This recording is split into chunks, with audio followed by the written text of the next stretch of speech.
And off we go. Welcome, everyone, and thank you for being here today. Hello, and thank you for joining the 13th episode of the FCCI Cacao Academy Conversation Series. Today is September 16th, 2020, and you are joining us for what we have in store, the design thinking and digital innovation. It's going to be a great episode. We have some special guests with us on the line at the moment, and we're also going to be bringing on some others in a little bit later on in the show. But as always, week over week, I am joined by the two creators of the FCCI Cacao Academy project, Dr. Carla Martin, Harvard University lecturer and executive director of the Fine Cacao and Chocolate Institute, and Alyssa Jade McDonald-Bertel of Cacao Academy. As mentioned, you can catch the former episodes on the FCCI Cacao Academy YouTube channel, which is with Spanish subtitles. And if you're joining us live in this moment, we welcome your comments and engagement below in this topic, which we'll be diving into further today. So with that, we're going to start just with a quick introduction from the two co-founders again to hear about what the update is from last week, and then we'll introduce our two guests today. Thanks so much, Lauren, and thank you so much, Laura and Manuel, for joining us all here today. We have a quick update, which is, as we mentioned last week, we had held Train the Trainer sessions via Zoom with our partners in Nicaragua. And what we've now done, having done those Train the Trainer sessions, we've handled all of the Q&A, we've explained any kind of lingering doubts or, worked to figure out anything that might be a point of confusion or tension for the team. And what we'll now be doing, and this is starting even this week, is via WhatsApp, working with our partners in Catholic Relief Services to deliver the training materials to the farming households that have smartphones. So this is the first part of our pilot, where the farming households that have been identified within this subset of farmers in Nicaragua will receive a series of images, videos, and audio files that are designed to support them in their learning about cocoa quality. That will be rolled out over the next month. And then we also have a couple of things in our back pocket that will eventually make it possible to roll out the training to farming households that do not have smartphones. That's the second part of this. The biggest constraint that we're currently facing is the rising number of cases of COVID-19 in Nicaragua. There were certain things that we had always had in mind that we do right at this moment, but they would have required people meeting in person, handing off materials to one another.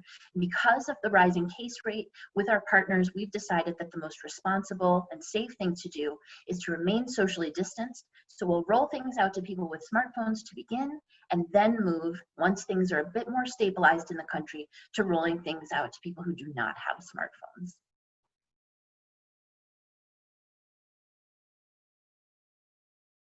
We've also identified that collaboration is a key to any successful training program.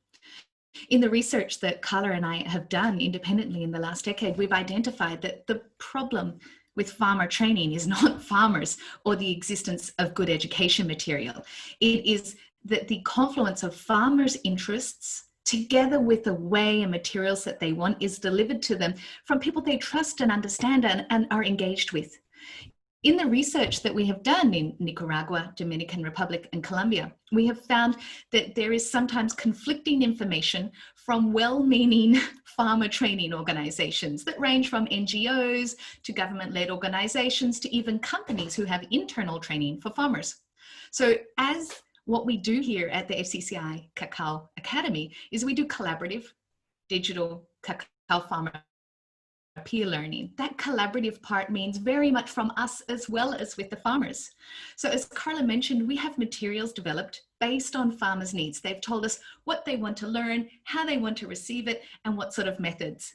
And what we are certainly not doing is only delivering this for one set of customers that we are lucky to work with, but we see that the entire community of cacao farmers should have access to this material, whether with whatever methodologies that they can. And so what we are working on right now, and if you are somebody listening who has developed things like training apps or farming apps, weather information systems. There's a lot of internal technology that exists from multinational organizations that inform farmers of things like prices. And there are others that are also made by different sorts of NGOs and groups and farmer training organizations. So what we are doing now is making sure that we are as collaborative with all of the other education institutes as well, making sure that we don't create double work. We're always aligned with the information that does come to farmers, because it doesn't help a farmer if they receive 3 different ways of how to prune a tree information, or 3 different ways to define quality on a cacao bean. That will make their trading difficult. So where we are also at the same time as delivering the first pilot materials to the farmers is delivering to our peers, to our market, to our groups, and identifying who would like it. How can we all bring this forward together? And this is for us a key point of collaboration, which is also why we have University Mannheim and Digital Social Innovation Lab on our call today. Absolutely. It has been such a joy to see week over week how this project has developed. And just for those who are listening, who are new or who are catching up with old episodes, this conversation series is just the finest layer on the top of everything that's going on behind the scenes.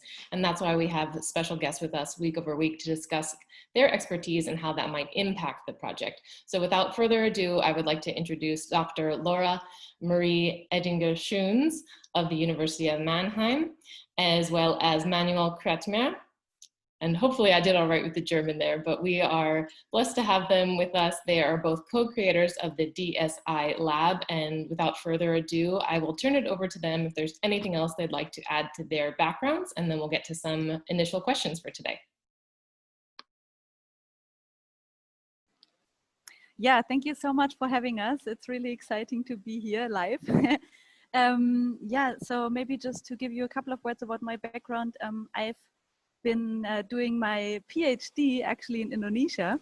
And during my time in Indonesia, I did a completely different type of research on experimental economics, human psychology. But I witnessed a lot of things in Indonesia that actually shocked me and that showed me that we have a problem with our globalized economies and with sustainability.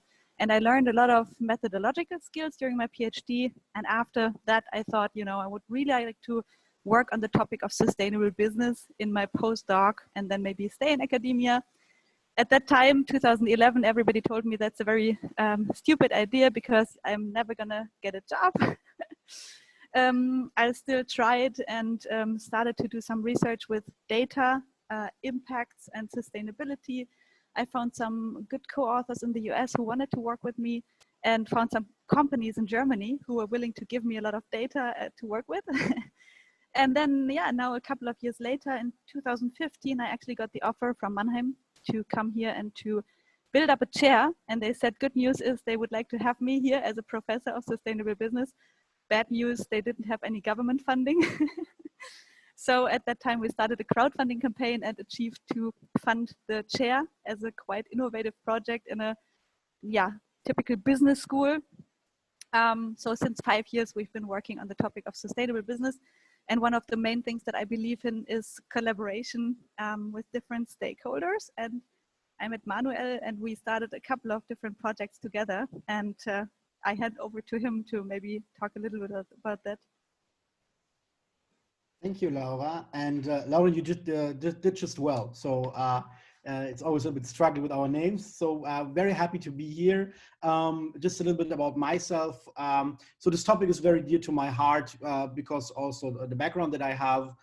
My family actually has a farm in Sri Lanka since more than 21 years. And actually, I just remembered when Alicia talked about the different informations, because also I'm official trained vanilla and pepper farmer by the Sri Lankan government. So I did a course like that as well. And I remember very well about this conflicting informations that we had, especially when we had people coming in from Europe or from all over the world, trying to teach us new methods, and they never really worked well. And sometimes we had the situation that the people knew it will not work, but they still did it because it was told by them. And then, you know, they kind of wanted to show us that it will not work like it works in Europe. So yeah, this is something very close to my heart. We don't have cacao. We don't really grow cacao there, but still the similarities between tea and coffee are very strong. And this is also how I came to my career. I'm a social entrepreneur. I have my own social startup where we started with a direct trade platform for tea farmers. Now also we include coffee farmers. And when we started this whole idea, the thing was that we thought about, we kind of have to close the gap between consumers and producers. But as deeper and we get into the topic, we see more and more challenges arising and more problems that go way beyond just, you know, having new ways of selling or new ways of marketing. So I came to Germany for my studies. I came back here and I did community management in Sri Lanka with the farmers. So I did the same here, basically. We started an association for social entrepreneurs in Baden-Württemberg, which is also the association I'm representing right now. I'm one of the 3 board members. And then we realized, you know, we also need a community here in Germany, in the German state of Baden-Württemberg. And we found great collaborators like Laura, where we started the Digital Social Innovation Lab. And this is also why we are here today. The idea that we had was, when we look at technology, at least, you know, from a European perspective, it's always either looked at opportunities for the business side, or maybe the dangers for society in terms of disruption of traditional businesses or data privacy. But we wanted to highlight the chances of digitalization for society. And we did this incubator and seminar, which is actually the first digital incubator for social entrepreneurs in Germany, together with SAP, and empowered students to find their own ideas to use technology for social good. And they came up with just amazing ideas, like an app for homeless people. Found out that more than 80% of homeless people in Germany actually have and use smartphones. They came up for a platform for food saving, and many other really great ideas. And what I realized as a so-called expert on social entrepreneurship at this topic, that we can come up with ideas and with solutions in this environment, bringing students, experts, digital experts, and academics together that we would have never thought of.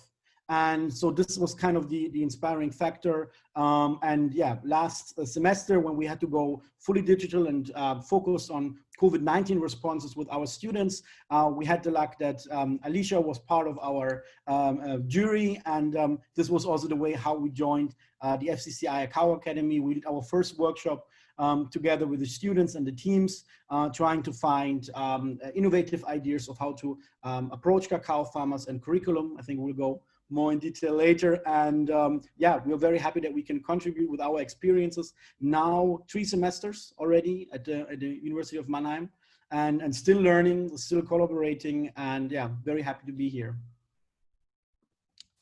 Thank you both. That is so exciting, and it gives us such a wonderful place to jump off from here with various discussions and themes.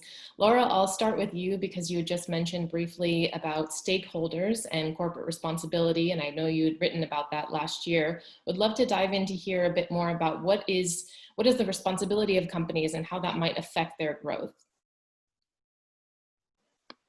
Yeah, so maybe to give you a little bit of background, I already said I lived in Indonesia and I saw a couple of things that really shocked me. So one anecdote is that I went to one of the biggest sulfur mines in Indonesia, Gunung Ijen, and as a tourist you can hike up, it's beautiful, but the workers who live there, they actually go up the mountain 3 times a day. They carry 90 kilos of sulfur down the mountain, and they have a life expectancy of 35. They don't have any protectional gear, nothing. The companies that source the sulfur there, it's all big multinational corporations. Nobody takes responsibility because it's, you know, just somewhere in the supply chain. And I just came back home and I said, we have to do something. And I started to study corporate social responsibility and, you know, how are they, what is their moral obligation? How can we argue for them to take over that kind of responsibility? And one topic that I really am fascinated with is the topic of corporate democracy. So I think at the moment what companies are like, they are really in many cases very steep hierarchies. The people at the top make decisions, and we kind of assume that those decisions are in the best interest of everyone, but we see that in many cases it's not, and that the outcomes are actually horrible. And I think that this is a basic problem that we have to tackle during the next years, to really rethink the kinds of big multinational organizations that we have there, these for-profit corporations, And I think that democracy, participation, and inclusion of the stakeholders who are most affected is a key topic. And at the moment, we talk about some of these stakeholders as silent stakeholders because they don't have a voice. So I think before we even get to innovation and value creation, we can talk about the legitimacy of the claims of these people and say that from a normative perspective, companies have a responsibility to listen to the voice of these silent stakeholders. So that's my first main motivation why I'm fighting for this topic. The second motivation is that we're seeing that companies are very powerful. They have a lot of resources. Some of these multinational corporations have more money than a small country like Denmark, and they can move these resources around the globe. So I think that it's also very important to think about how these budgets are allocated. And the managers who make those decisions are mostly they are not democratically elected, but they are also not trained to make decisions in the best public interest. So I think that decisions get better for the people when people are included. And the last point, and this also relates to what you said about companies like growing better and being more innovative. I think that companies at the moment are facing these very, very complex sustainability issues. And just having one sustainability manager who makes those decisions is completely irrational. It's just, it's just stupid to do that. You have so much intelligence in the organization and people know their jobs best, where the impacts are. They know where the potential for improvement is. So I think the smartest companies are at the moment those companies that actively engage all stakeholders, independent of the level in the hierarchy, independent of job roles, because sustainability has to transcend the whole organization. And I think that that creates a lot of room for innovative potential that we need to tackle the big challenges that we have at the moment. Well said, thank you. Within that, I hear so much the need for collaboration. So we'll just stay in this space of that for a moment as well. There was a portion on the website that I had read that was listing information, feedback, and dialogue, and how that might be connected to one another and involved in these projects that people are working on. So within the FCCI Cacao Academy, as they build this out and develop the curriculum, what do you see and might consider that will be needed from those pillars, and how can they connect to the various stakeholders, the cacao farmers and the customers and the social entrepreneurs that are working within it? Yeah, so I think there are very different intensities and levels of dialogue that you need, and it's not always the wisest choice to have the most intense form of dialogue, right? So I think you really have to understand where you need feedback and where you need an ongoing dialogue and input. And I think that including people makes processes more complex and sometimes more time consuming. But we have to understand which processes and outcomes actually get better when the dialogue gets more intensive, right? And I think that's often a very complex task, especially also for us when we bring these networks together, right? And I think that's the same thing with FCCI, right? You have to understand who the stakeholders are, what different competencies they bring to the table, what knowledge they have that they can contribute, and then make the best decisions of who is involved to what degree. And that is something that it's mostly not a one-time decision. It's mostly an agile process where you have to, reconsider again and again. And I think that is something where we have to find new management techniques for these collective impact platforms as well. It's not going to work as in the past where you had a project plan over a couple of years and you say in the first 6 months we do that and then we go to the next stage. I think these projects, they can even change through current events like now the COVID-19 pandemic changed like the whole sustainability game and the whole, action field. So I think we have to be very agile in those dialogues. And my learning from the last 5 years is that you don't always have to have the most intense form of dialogue with everyone, but you need to learn from the process. And I think it's this fail fast, learn fast thing, right? You need to accept that you're making mistakes and that at every point in the process, you have to reconsider your decisions.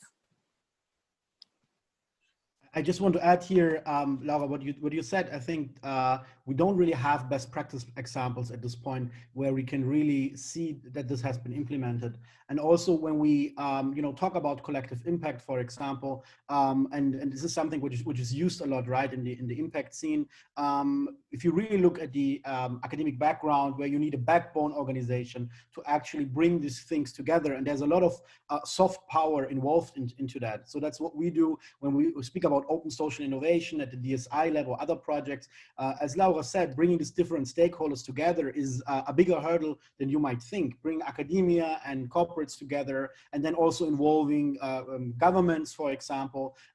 You have different paces of work, you have different terminology, you have different ways of understanding things. Even if we speak about one thing, maybe the different stakeholders will understand other things. So it actually needs backbone organizations. And then this is also a problem where you see the need of these kinds of organizations. Where do they get the funding? How are they independent also from the outcome that is produced?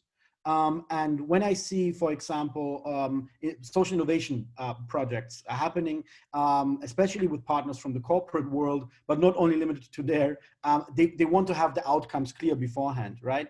Like when we start a process like this, something that we should tell them, it should be innovative, right? But the outcome should be clear. And as Laura just said, and I think maybe this is something that we can learn from this big disruption of COVID-19, that we have to adapt, that we have to use agile methodology. So that's not a coincidence that Laura and I just did a very big, massive online course on new work and purpose, because we are looking into the new work scene. We're looking at social startups as kind of collaborative, learning labs for new forms of organization, because we think this is something we have to incorporate. It's not enough if you look behind the curtain just to be an activist and demand more sustainability. If you really look behind the curtains, you see that there are people, there are organizations, and also big corporations willing to incorporate more sustainability, but maybe they don't know how, or maybe they have a wrong perception, as Laura just said, like one sustainability department with, I don't know, so and so many people for multinational organizations. So is there a possibility to work with them to help them? And so I think also we have to change a bit the perspective of how we look at these problems that we want to tackle. And I'm very sure we'll discover new forms of working together. And I think FCCI Cacao Academy is a great example for that.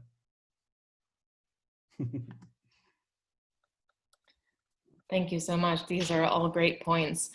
There's so much to be uncovered in terms of what these definitions might be, who is responsible, what actually is moral. And I don't know if we can come to a place of agreement on that today, or just dive a little deeper into how those might be discovered. But I'm thinking especially when the term is used, corporate social responsibility. I think that's kind of, for consumers at least, something we're getting more comfortable with and seeing it on packaging, or recognizing that there is a role that companies have to play in providing us with things that are fair and ethical. There's another term that I've been seeing in both of your work that is corporate digital responsibility. And I would like to hear a little bit more about what is the overlap there, or how they're connected, and what we might learn from that connection. I can maybe start off with that question. So yeah, we've done quite some work on this topic of corporate digital responsibility recently, especially because we've also been in contact with a lot of the big tech companies and companies that have links to digitalization.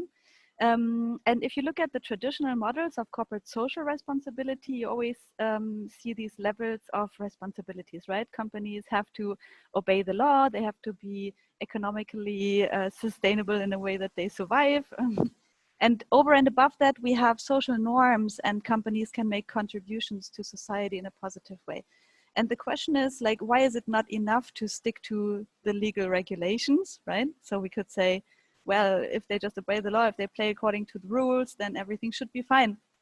But the problem is that first, we have changing social norms in society, and sometimes it takes time for those social norms to actually manifest in legal rules. Second, we have international contexts. So in different contexts, you have different rules. And those companies, as I said earlier, they are very powerful and very flexible in terms of moving their resources around. So if they don't like the rules in one context, in many cases, they have the freedom to switch to a different context, which creates a competition for governments in terms of creating attractive regulation settings. And those are not always good for the stakeholders in the end, right? So we can observe something like a race to the bottom in terms of regulation. And the third point is we have dynamic developments that create the need for new rules, like digitalization. It creates new impacts that companies have in a positive and in a negative way. And in the last years, we have seen that companies are realizing that they have these new also reputational risks. They actually have, new topics. And the focus was very much on these negative topics, data protection, all of these topics where they have to take care that they don't have a scandal. But what Manuel and me have been observing now the last years is that the focus is shifting from only taking care that you don't do anything wrong to thinking about the positive potential that comes along with these new digital technologies. And I think that corporate digital responsibility is an extension of the previous, well-known responsibilities of companies in a way that companies have to think about these new impacts, but not only the negative impacts, taking care that they don't do anything wrong, but also thinking about the positive contribution that they can make by developing new technologies, bringing in digital skills. And importantly, I think that many companies are not thinking about making use of the data they have in a positive way. I mean, imagine just looking at Google, how much positive things they could do with the data beyond making profits from the data, right? So, and interestingly, I think there is not yet a demand from society that says, hey, this is, our expectation, you should do this. And I hope that values will move into that direction, that people will actually expect companies to use their digital skills and the data and all the power that they have in this digital world to actually make a positive contribution to our societies.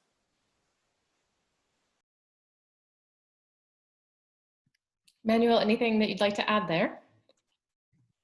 Yeah, I would like to add what Laura just said, don't do evil, right? That's the slogan, or it was at least the slogan of Google. And I think it really emphasizes very well how many companies saw and still see corporate social responsibility. And I think what they oversaw is the potential of having also an influence on societal developments. So for example, in Germany, we had a big discussion about the car industry and the emissions, which are allowed in cities and so on and so forth. So what traditionally companies did was trying to lobby against regulations until a point where they couldn't anymore. And then there came regulations for what they weren't technologically prepared to handle. So we see now that more and more companies are rethinking this. We see this especially in terms of climate change, that they're trying to be drivers of innovation, working together with governments and trying to find out what is technological possible to achieve. So in order not to fight it until to a point where the government will come and will cut them down and will come with regulations because they have actually tried to avoid this for a long time. So we see some companies doing that. This is, I would say this is a trend. But of course, still we have some front runners. And also, as I'm working with the European Commission, bringing together social economy, which was redefined just recently, now also including CSR of traditional companies, where also the European Commission acknowledges that we need, in this collective impact approach to achieve the sustainable development goals, we need the competence, the power, the resources of traditional companies to solve social challenges, which is also a new perspective. Traditionally, you have had this dichotomy between social and corporate, where you have earning money and doing good was completely separate. And I think these things come together, and it's a challenge for all the stakeholders to realize that. Also in this NGOs, in terms of being partners for these kind of corporations, but also for corporations to open themselves up. And I think there's still a lot of untapped potential. And I think, Laura, you just brought a very good example of Google and using the data. You have done amazing projects with that. Yeah, also when we think about, for example, the potential of corporate volunteering. we have more and more demand from people, employees, and companies that want to engage in their job and not actually, you know, just doing something, but actually skill-based volunteering, using their skills that they have maybe in finance or marketing or IT for social good. And which is, and on the other side, like me sitting on the other side, seeing social entrepreneurs, NGOs, they have a tremendous need for this kind of expertise. But bringing these two things together is actually not that easy. And this is also something we did at the DSI lab, for example, and we're also trying to incorporate this in the FCCI Cacao Academy, because there's tremendous potential of people that actually want to help. They are not, you know, social entrepreneurs. They're not in the NGO world. They have the traditional jobs, but they can help with their expertise. But we have to create an ecosystem where they can actually help. And I think what this cooperation also makes very special, that we do this together with academia. So what we try to do is that we measure actually the outputs that we have, and we act on evidence base. And I think this is also something which is very important, first of all, to get companies included, to get governments included on board, but also get away from, you know, what feels good and what actually is good and what hasn't results. I think it's a harder way. And the problem which we sometimes have in communicating with the public is these things take time, unfortunately. It takes some time to do something, to do responsible research and innovation takes time in order until we can tell that this actually worked, that this is something that we want to scale up. So we are not, you know, in a tech startup world where I can just do an app and then I scale it and I can show the profits. When we really impact people's life, we have to be very responsible about it. And it takes some time, but you know, after some time you can see the results, and then we are at a point of social scaling. And I'm very happy that we are now at the DSI at a point where we can also scale to other institutions and organizations. Absolutely, and thank you very much on behalf of FCCI Cacao Academy. We've benefited exactly from the collaboration that you speak of. You hosted a design thinking sprint for us together with experts from technology and from SAP and from our volunteers that work with us from an academic base here. And you helped us co-create curriculum ideas and technology stacks that suited the needs of the farmers that we were working with. And we directly benefit from what you were talking about. And what I really loved is in the design sprint, we had two SAP colleagues that were working with us, Carlos and Olga. And they were wonderful in terms of they were really bringing in 20 years of corporate knowledge of thinking digitally and expanding product ideas, yet they obviously don't know the world of cacao farming, but there was so much crossover in their gentle way of helping us think. Did you think about this, or what about that? Or we saw this example in automotive, or we saw this example over here in green development, and they were really helping us get through our worlds, because we're often very, we're fixed on our evidence-based and we're fixed on the needs of the farmers, yet evidence and user needs are not enough to evolve innovative solutions.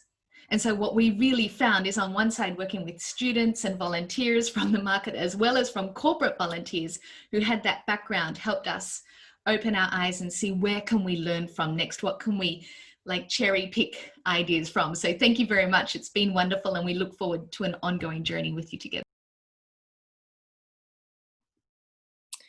Yes, and to understand a bit further about some of those tools and how they might be applied, I would love to go back to Manuel and hear from him regarding social innovation. I know that there's things like design thinking and hackathons that have been applied.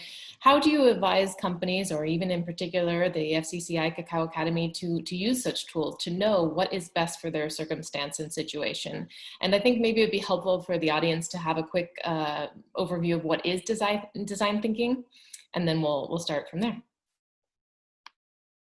Sure, of course. So I think the most important thing is that we have to see where different tools can be applied to.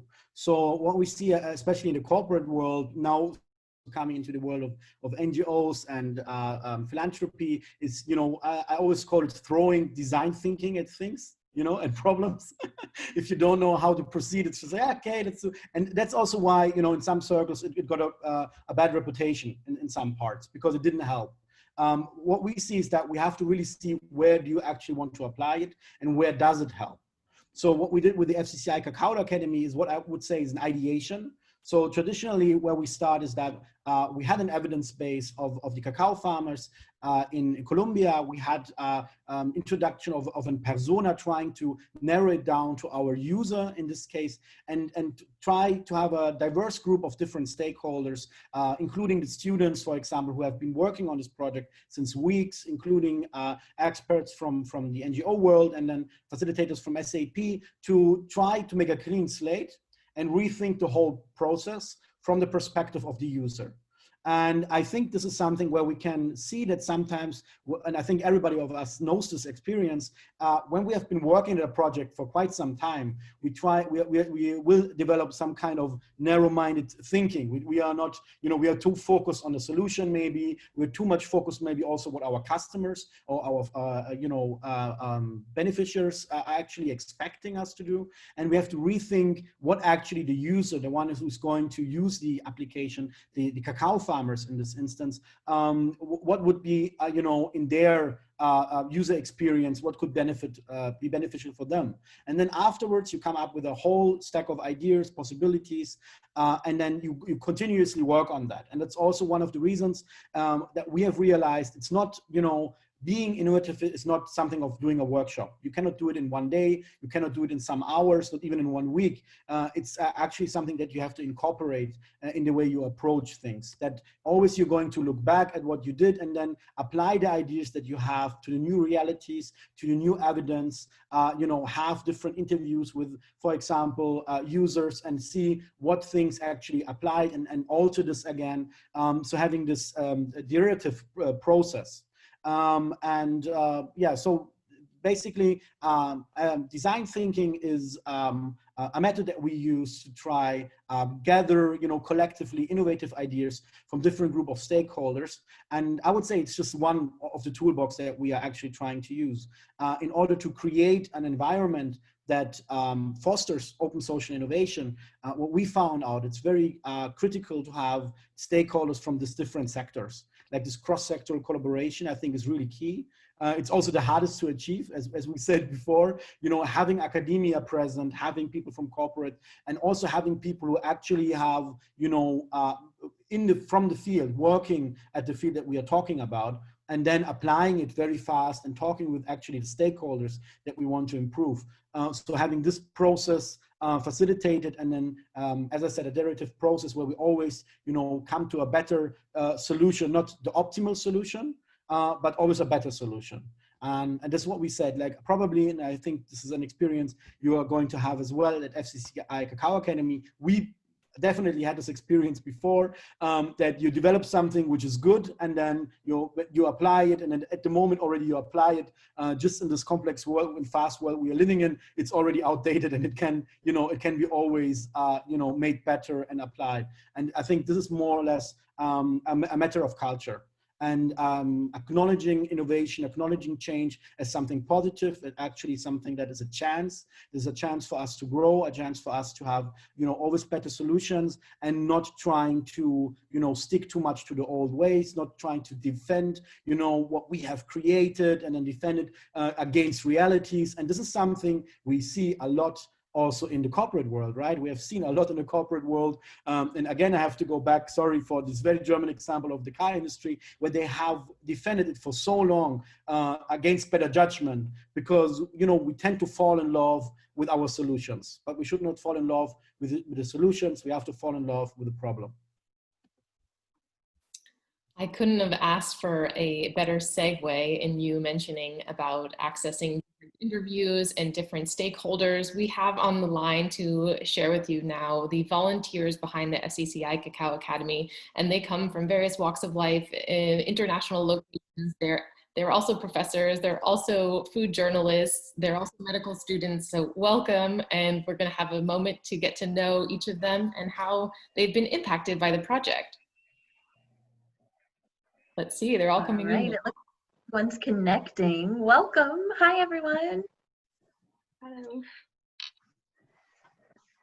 Thank you for being here. It is so wonderful to have you joining us in the conversation today. So as discussed, we'd love to just have a quick update from you about what you've been working on and overall what your takeaways have been. Julia, would you start for us? Yeah, sure. I would say thank you for having me today. It's an honor. And my major task at the FCCI Cacao Academy was to look at and identify health issues among cacao farmers and their families in Nicaragua, Colombia, and the Dominican Republic. And what I found were some major topics like food insecurity and obesity, especially among children, making them vulnerable and prone for communicable diseases like cholera and tuberculosis. Then we have high maternal mortality rates. We have mental issues during pregnancy, labor safety, in general, the accessibility to healthcare and healthcare insurance, especially to indigenous people, refugees, and even children without a birth certificate. But what got me the most was the topic safety. And normally you would think of toxic oral and respiratory exposure due to pesticide use, which is proved to cause cancer later on in life of the farmers. But what else did I found? So in 2013, there was a study conducted in the Dominican Republic, and it showed that 31% of the workers on the plantation would report injuries while working with cacao. For example, cutting themselves with sharp tools or even slipping on the farm. And another remarkable argument is the situation in Colombia. So due to their history of armed violence, they still have undetected landmines all over the landscapes, jeopardizing the people's health there or the living in general. So in order to address healthcare and the livelihood of the farmers, these are topics that we should consider. Thank you. Thank you. And Maureen, I would love to hear from you. Sure, thank you. Thank you for having me also. I was on the curriculum team as well, and I got to spend some time at the cacao photo shoot, or as Carla likes to call them, the glamour shots. This was a great observation of what we've been learning. We were there to do a cut test, so we had to pick from a sample of cacao beans. We were looking for defective beans, whether there was mold in there, infestation, or finding other defects like dirt or paper clips. We were also looking for the appearance of the beans, whether there were fissures inside, the color of the beans, even the aroma. I was able to smell some of the mold, but also still some of the quality beans. You could still smell the aroma of floral scents. The fermentation process was also interesting. When we cut the bean open, we were able to see some of the beans that were still purple turning to brown. So it was nice to visualize this. Also, too, we needed to pull apart the shell so that we could take the picture of the cacao bean, or the photographers could take the picture of the cacao bean. And even pulling that off, we didn't have access to hot water, so I had to manually pull those off. So it's a time-consuming process, and we needed, for the test size, we needed 300 beans for the classification board, and I used pruning shears for those. And as careful as I was, the entire time I was afraid of cutting myself. So I'm not sure I cut 300 beans, but it was close to. So doing that, I have a much deeper appreciation for the farmers, and it's a painstaking process. It's time consuming. So to do this on a daily basis, like I said, I have a much deeper appreciation for this. The photo shoot was done safely. We were able to socially distance ourselves, and also we were wearing masks, and the facility had some great lighting. It was natural lighting, so we were able to see the colors and the actual bean. And if you haven't already seen the photo shoot that's been placed on the FCCI Facebook website, I saw them last night, and I, in the beginning, thought, how is a glamour shot of a cacao bean, a cocoa bean, how is that going to look? It really is a glamour shot, and the photography team did a wonderful job. The pictures really depict as if the bean was directly in front of you. So it was a great job. So that was my experience. Thank you so much. And Kristen, you also had an experience to share. Yes, thank you. My work focused on cacao farmer livelihood, and I come to it from a food systems sustainability perspective that tries to fully understand what it takes to maintain, to sustain the conditions of the cacao value chain. So I see the cacao value chain as one enormous and interconnected system. And one approach that's used in sustainability work to diagnose and address complex problems is called systems thinking. It explores the connections and interactions between each element in the system to understand how they depend on each other, how they influence each other. That helps us see the repeating patterns and cycles the system creates, which can be helpful or harmful in various ways. And we see the ways that the different parts of the system influence each other. And the approach that we took at FCCI Cacao Academy was very complementary, gathering data across disciplines, exploring the context, and putting all of those pieces together to form a more complete picture of the cacao system.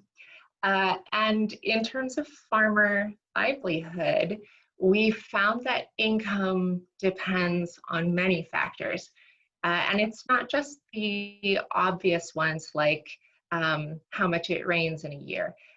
We found that livelihood is impacted by many different things, from farmer health to local infrastructure, regional poverty, educational opportunities, support networks, and so much more. And so sort of zooming out, you see the scale and the complexity of what we're looking at.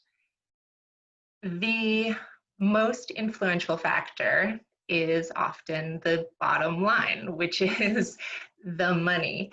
And bottom line is an old English phrase that literally refers to the way accountants would calculate the final figure at the bottom line of the page. But systems thinking zooms out to recognize the full picture of the costs that it takes to operate a system. So in addition to those economic costs, we are looking at the social and environmental costs. And so it becomes a triple bottom line of people, planet, and profit. And in the conversation earlier today, we heard about corporate social responsibility to maintain a cacao system that is fair to all of its stakeholders, people, safe for the environment, planet, and still bring in the money.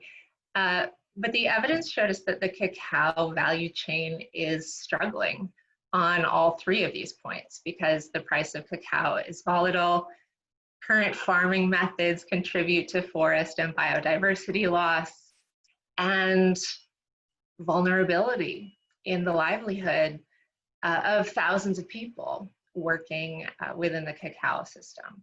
So what I want to echo is that our work found, from a food sustainability perspective, the conclusion that we draw here is that the cacao value chain has the markers of an unsustainable system.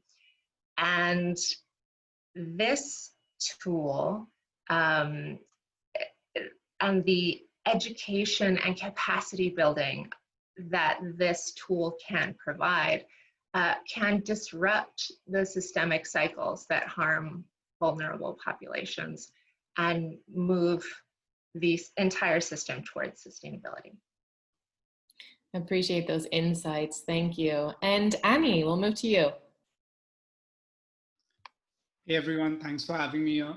And yeah, I was part of the tech team at FCCI Cacao Academy, and what we were doing was basically we tried to find region-specific solutions based on the farmer survey results which we got. So we got different survey results for Nicaragua and Colombia and Dominican Republic, and we had to design a tech solution which would be able to deliver our product to them in the most effective way possible. And it was a real challenge because, yeah, it was definitely something that we, as like someone who's had this everything for granted, had to think of things which could deliver to farmers in a way that they could understand what is being given to them. So yeah, that was great. And then we had a design sprint aimed at like the tech thing. And so we had, what I came up with were some big picture ideas, which then I understood was not really the point of it. We had to focus on the thing that we have to do right now.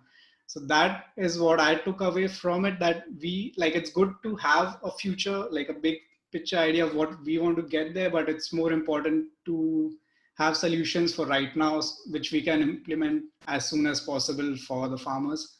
So that was definitely a great experience. And what another thing that we did was we always worked with evidence and not assumptions, which is what at university I've done most of the time, is just based on assumptions. I say that, you know, this would probably be possible and that would probably be possible. But over here, we actually needed some proof of what we have in, like, we couldn't just give anything because this was going to actually impact someone else's life and it's bigger than you and anything else. So yeah, that was, yeah, definitely something that I've never experienced as such. So yeah, that was another thing that, yeah, I just wanted to add. That is great. And we have a last minute addition here. Maria, you have joined us and I know your audio is connecting. I hope you can hear me now, but if you would like to provide your experience and how you've been impacted by the FCCI Cacao Academy, we'd be grateful to hear from you.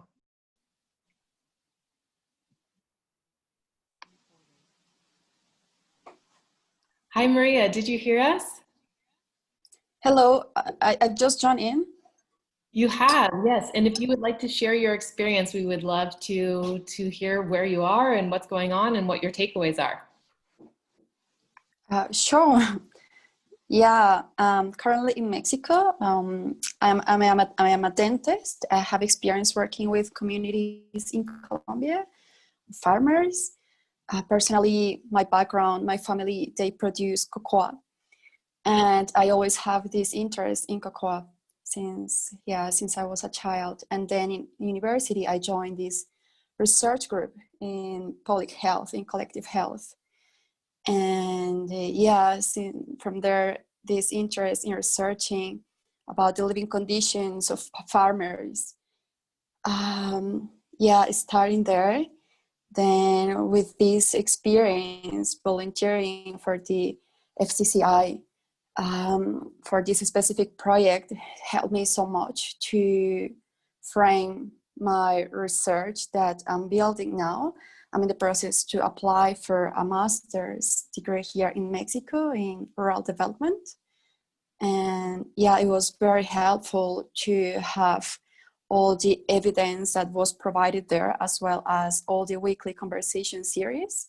It helped me so much to have new questions as well as insights on how this issue related to the farmers' living conditions or the health need to be addressed.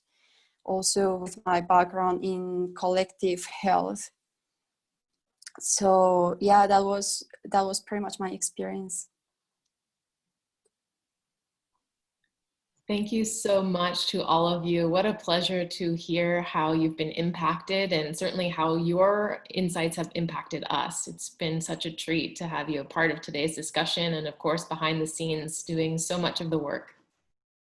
Thank you. Yeah, and if I could, we would not have been able to do what we've done with FCCI Cacao Academy without the team of volunteers that have been supporting.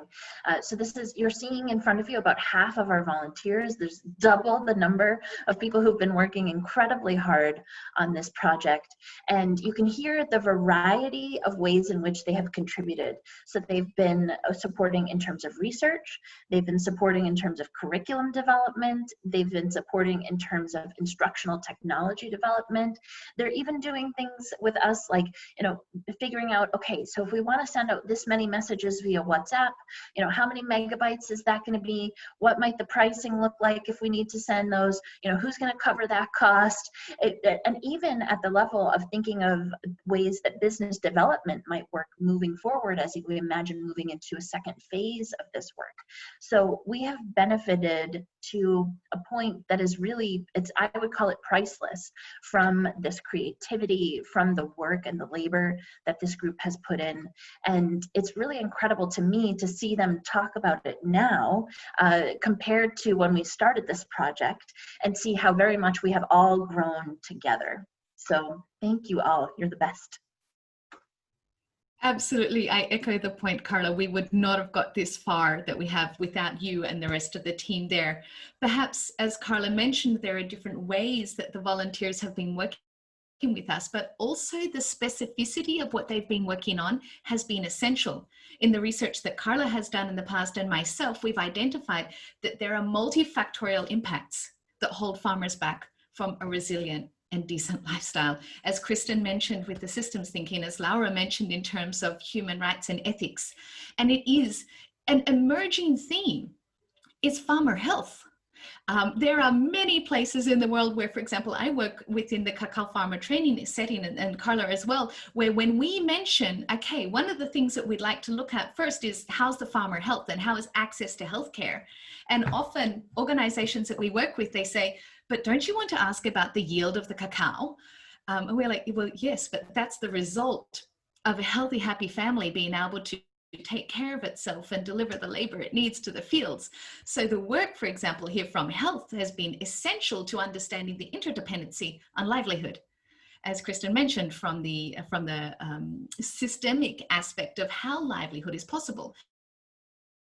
And it doesn't take a huge imagination to identify things that sometimes we simplify, like child labor, which is not a simple issue.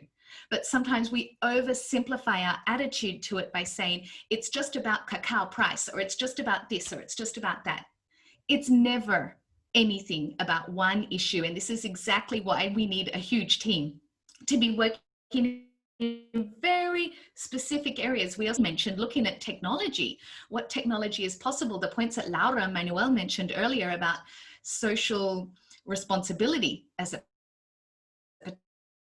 pertains to technology, topics that we discussed with literacy and access to literacy. All of these things come together for us to be able to deliver a training platform that's either amazing or just another thing that sits on the shelf. And Carla and I are shoulder to shoulder with making a difference and making it equitable.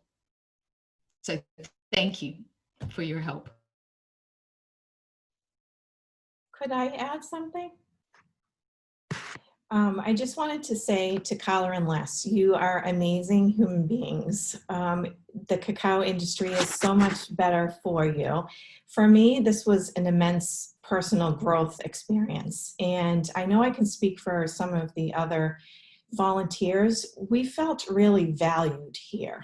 And for me, that's important. Communication is important, but also valuing what backgrounds we have. I'm a sociologist.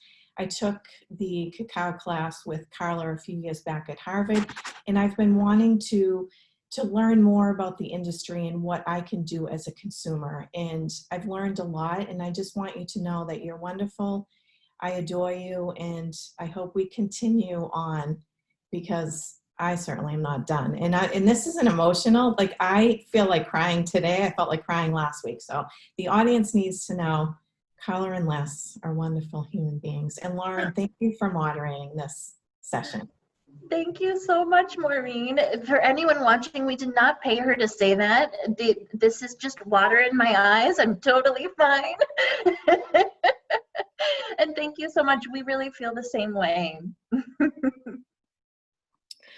Wow, what an episode. And Carla and Les have made me cry as well, in the best way. So I share your sentiment. We are really short on time here, so I do want to just ask our first invited guests if they have a couple more minutes or if they need to run, and we'll see what to do about that. Okay, so while we still have them on the line, any final questions in terms of how we wrap up today's conversations or concepts, themes? Liz or Carla? I think just one, that we have decided that we are going ahead with the next part of our pilot and moving on. And so although Maureen has mentioned that this is the end of art phase, and some of the volunteers that we have worked with have been with us on interns during summer holidays, some will be going back to the university or to their work, and others are staying on to become mentors, as a fresh range of students will be joining us at the end of October for the next phase as we move on with Dominican Republic and Colombia. And thank you very much to the University of Mannheim, who was a partner with us, as well as Harvard University, who was very kind to communicate with the students and the alumni and all of the different groups within. We're very lucky to have been able to work with the students we have. And we will be coming up for round 2 again. So it's not goodbye, it's see you soon. And Laura and Manuel, as we do for all of our guests on the conversation series, we will ask a couple of final questions of you to gauge what you're thinking today and what some of your future thoughts and wishes are. And that first one is, if you had a message you'd like to leave on a billboard for all to see, what would you like it to say? Laura? Yeah, I mean, I of course thought about this in advance, and I think after now being part of this episode, I think it fits even better. We talked a lot about interconnectedness, systems, collaboration, and my message actually was, let's remember that we are all connected, because I think all of these supply chain issues and the consumption that we have here really shows us that, you know, there are other people at the end of the world that are impacted by our consumption choices, and there are connections. And I think the current discussion around supply chain laws and also COVID-19, I mean, it showed us how intense these connections are. And I think let's keep, you know, every time we eat a piece of chocolate, let's think about the people at the other end of the world who are making this chocolate, and let's remember that we're all connected. Yeah, I can only agree with Laura. Actually, I think it's I thought about this also before, but I didn't really have a good answer. So I got inspired by our session now, and I would say probably something in the direction of you know, stronger together.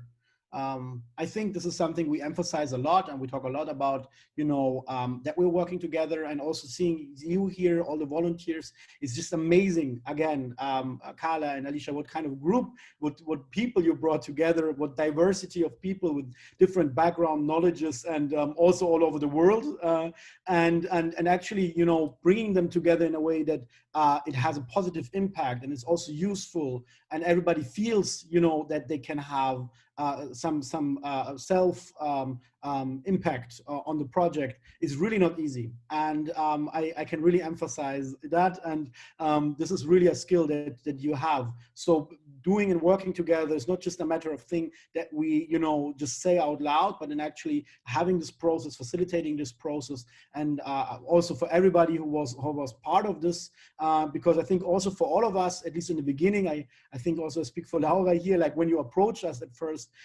we had a general idea of what you guys want to do, but we didn't really know, you know, about what we are boarding on this journey, and also having this trust, and also having, you know, going this first step into this project and saying that, you know, we'll see where this leads, and as long as this project proceeds, you know, your vision becomes more and more clear. So yeah, thank you very much for being part of this.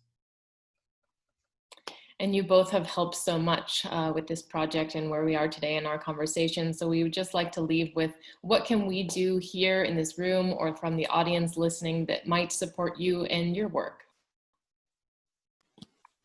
So from my perspective, I would say that all the work that we do here at the University of Mannheim would not be possible without the partners, the great partners that we have. And I'm looking at you guys, but also just addressing like our first stakeholder group, the students. I'm always amazed like what great students we have in Mannheim. Anirudh is one of my upcoming master candidates, and I'm always just so happy to see you guys, what you do, the creative potential that is there.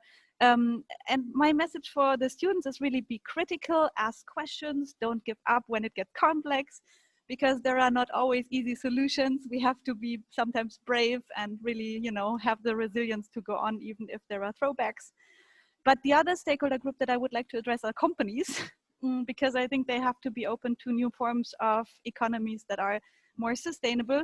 And I see that some companies are very proactive, but others are really trying to hold the process back. They are trying to, be the enemy of change. And I'm very, very sure that we will move towards a different form of trade and exchanging goods and measuring the impact of companies in the future. And I think that the companies should actually be aware of this change and be proactive creators of the change instead of holding it back.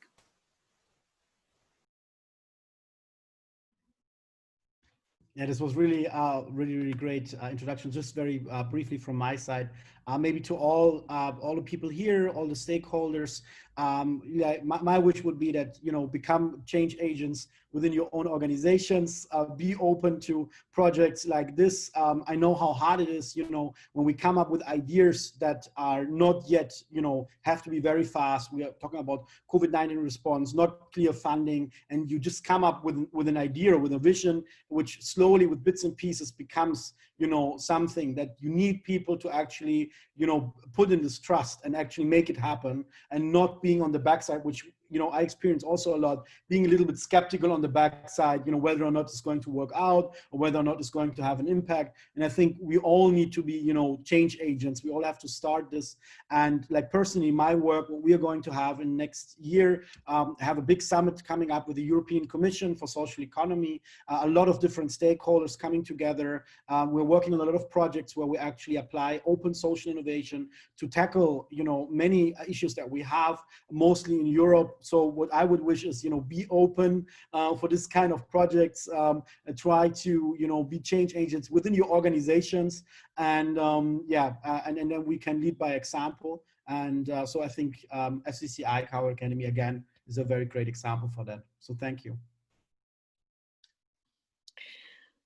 Well, that will do it for today. What a trip this has been to have all of you, and just from the heart, thank you.